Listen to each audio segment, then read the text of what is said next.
Hello, my name is Flavius Penescu, and this is my AE2610 Lab 2, measuring effects of monotonic and cyclic loading on aluminum. The de Havilland Comet was the world's first commercial jetliner and a major leap into the jet age. Prior to the comet, commercial airplanes utilized turboprop engines. These smaller engines were much less powerful and therefore did not work as efficiently at high altitudes. However, the introduction of turbofan and turbojet engines required planes to fly at higher altitudes where the air was less dense to fly most efficiently. These higher altitudes required pressurized cabins. The Comet was seen as a very luxurious and a much more relaxing way to travel, partly due to the faster speeds and higher altitudes. However, early into its career, the jet would have multiple incidents where the fuselage would break apart due to structural failure, killing everyone on board. Investigations would reveal that the fuselage was failing due to metal fatigue from the constant pressurization and depressurization cycles of the Comet as it flew in between low pressure altitudes and high pressure altitudes. Planes today also fly through low pressure and high pressure altitudes. However, the main difference between jets now is that the windows are an oval shape instead of a square shape. The hard corners of the square windows from the Comet allowed for loads to build up and the eventual metal fatigue. One way this could be avoided is through the use of load testing on the windows to identify the higher loads found in square windows over oval windows. Aerospace structures, such as the de Havilland Comet, experience both monotonic and cyclic loading throughout flight due to many factors. Air will flow along the structure of the plane as it flies through bad weather conditions and cause a phenomenon known as turbulence.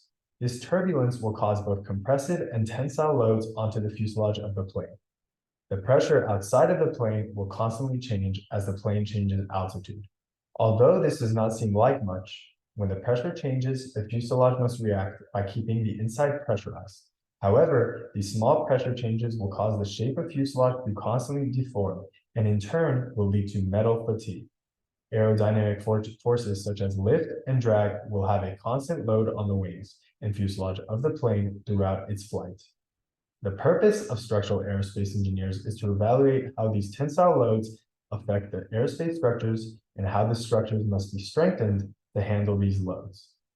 If the engineers working on the Comet did more load testing, recreating the pressure changes, maybe they could have found the problem before the first crash and saved many lives. This lab focuses on evaluating the stress-strain relationships of an aluminum bar due to two different types of loading. The two loading types are then compared to assess which one is more valuable for aerospace structure testing. There are two forms of measurement devices used in this experiment. The first is a strain gauge, which is attached directly to the base of the bar specimen. As the bar specimen deforms, the strain gauge will deform with it, and this deformation is measured through the use of electrical signals. These electrical signals are then used to calculate the strain. The second form of measurement is an extensometer. This device is attached at each end of the bar specimen and measures the change in total length of the aluminum bar. This deformation is then used to calculate strain. These are the steps for the measurement.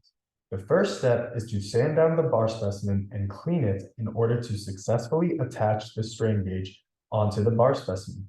Once the strain gauge is attached, the bar specimen must be attached to the load frame, which will be utilized to apply the loads.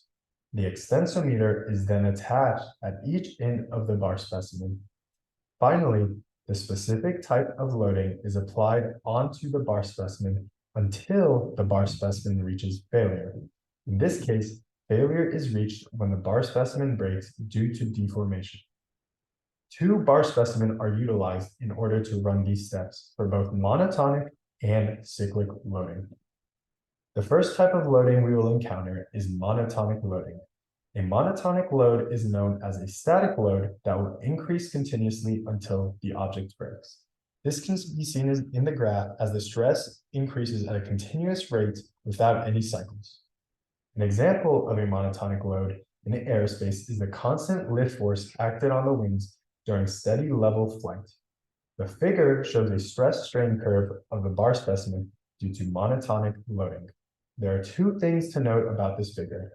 The first important part of the figure is the failure stress. The failure stress occurs at around 475 megapascals.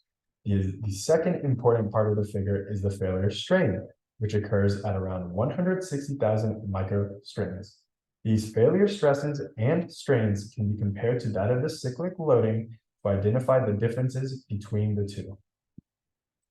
The second type of loading we will encounter is cyclic loading. A cyclic load is known as a load that is applied, removed, and then reapplied in cycles until the object breaks. As you can see in the figure, there are multiple cycles of the loading happening. An example of a cyclic load in aerospace is the constant pressure changes the fuselage undergoes during flight. The figure shows another stress strain curve, but for cyclic loading instead. In the figure, we see that the failure stress is about 430 megapascals, which is significantly lower than the 475 megapascal failure stress of the monotonic load. The failure strain for the cyclic load is about 170,000 microstrains, which is significantly more than the 160,000 microstrain failure strain of the monotonic load. This tells us that the cyclic load will cause a material or structure to fail at a much lower magnitude of stress than a monotonic load. And a cyclic load will also cause the material to deform much more than a monotonic load would for the same magnitude of stress. Here we have a table comparing the measured properties of each loading. The table is comparing the measured Young's modulus of the bar specimen under monotonic and cyclic loading. Young's modulus is a measure of how well a material can handle deformation when undergoing tensile or compressive loading. The Young's modulus of the bar specimen undergoing monotonic loading is about 82,095.418 megapascals, which is significantly higher than the Young's modulus of the bar specimen undergoing cyclic loading, which is about 47,000 megapascals. This difference in Young's modulus illustrates that materials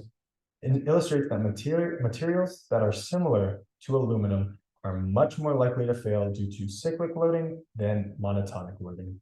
After evaluating the different types of loading and the results, it is shown that cyclic loading causes more deformation over the same magnitude of stress. This also means materials under cyclic loading will fail quicker than materials undergoing monotonic loading. Cyclic loading is also more commonly seen in aerospace structures due to the constant change in conditions during flight, meaning that most loads will come in cycles rather than a constant load.